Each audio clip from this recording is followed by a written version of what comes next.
Good afternoon, my little snowflakes. Welcome to the Oak Long Bar and Kitchen in beautiful Boston, Massachusetts. We're at the Fairmont Copley Hotel. My name is Lou Sabin, and welcome to today's episode of 617 Proof. Now, 617 Proof is a show about trying new things and forgetting old mistakes. So we got a lot of spirits running around back here. We got gins, tequilas, whiskeys, everything. And I know a lot of you are looking at some of them like whiskey, be like, I hate whiskey. Or maybe even get that tequila away from me. Listen, I get it, but some of you out there, you don't like it because maybe you've never tried it. Maybe you tried it once when you were younger, didn't like it too much. And maybe some of you out there tried so much of it that you tried to Indian leg wrestle on Linda at the family reunion. Memories. But anyways, it's time to get over all that. It's time to start drinking like an adult.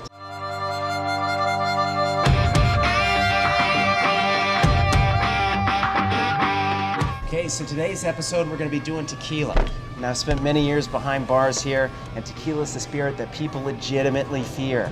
They talk about it like it's an actual boogeyman. So to help you assuage those fears, I'm going to bring in one of my good buddies. He's going to tell you his story about tequila, so at the very least you're going to be able to say, hey, at least I'm not that guy, right? So today I'm going to bring in my good buddy, possible illegitimate son, and all-around wild animal, Mr. Alex Carrigal. How you doing, Alex? Doing excellent. How you doing, Lou? This is Alex Carrigal. So not only is Alex extremely large, but he's also the bar manager at Steffi's in Southie. Yes. You can get to Steffi's in Southie. It's right off the Red Line, the Broadway stop there. Come in and visit him. So I've heard some rumors that maybe earlier in your life you've had a bit of a challenging relationship with tequila. I did. I worked at this restaurant in the Seaport. Okay. And as a close for our season, my owner at the time brought us in a bottle of very nice tequila. Nice. And I would say probably had about 10, 12 shots. Oh. Yeah. We'll keep it short, but I ended up at my mother's house that's outside of the city Wait, where I lived. don't you have an apartment? I have an apartment in the city. Where you, mother's house? Traveled past the apartment to my mother's house. Okay. Woke up in the morning the way that I was brought into this world. So you are you're unadorned. Adorned. So there's no Nothing. robes, no shirt anywhere. Nothing. You can't even Nothing see. minus. No help. Nothing. Okay, so tell me a little bit more. So I peeled myself off of the couch like roadkill in the street. And there was my beautiful aunt visiting from Houston, Texas, just right in front of me. Right there. And tell me about her look of shame. You know, you can't even put it on a scale. Okay. It was just like she didn't know me. That's how bad it was. See, folks, this is what we're talking about.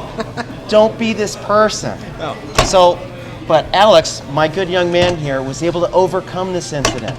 He's all grown up. He runs his own bar right now. He's all grown up through pure strength of character and intestinal fortitude. So make sure you go to Steffi's in Southie, right off Broadway, on the Red Line, and come visit my man here. So Alex, thank you very much for coming in. Just remember the rules. No eye contact, please. Yeah. So no, you get out. You go. Get out. Get out.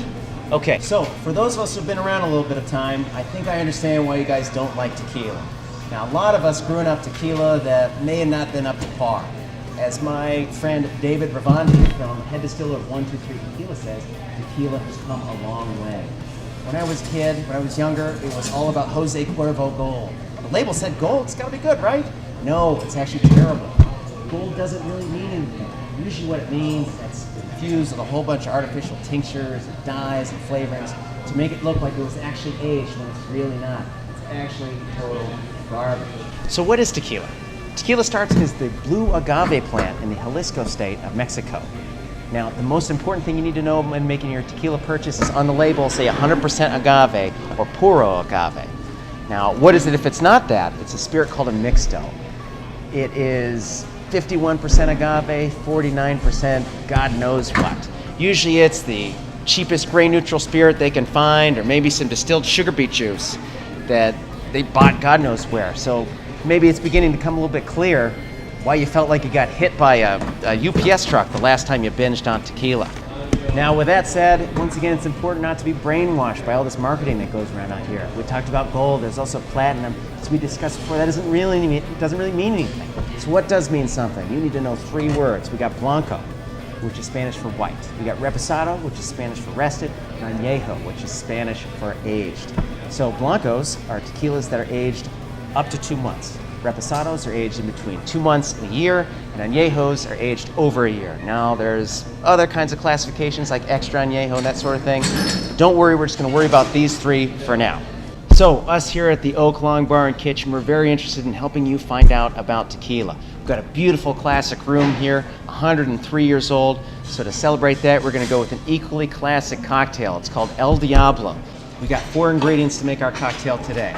We've got a Blanco tequila, Milagro, 100% agave. We got lime.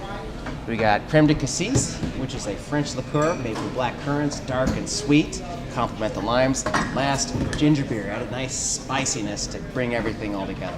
This one's a pretty easy one to make. We take our shaker glass.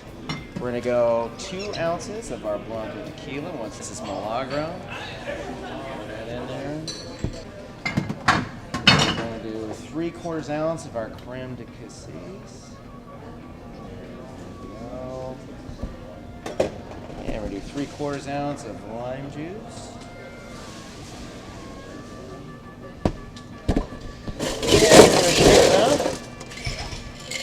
In there. We're going to shake it good. Eye contact here is appropriate. Got to do it. Pop this off. Make sure we get everything out. Once again, we got our double old-fashioned glass today. Nice. And we pour that beautiful pink, purple looking mix in there. And top it with a little bit of ginger beer. So now we're going to do the most important part. You're going to taste this baby.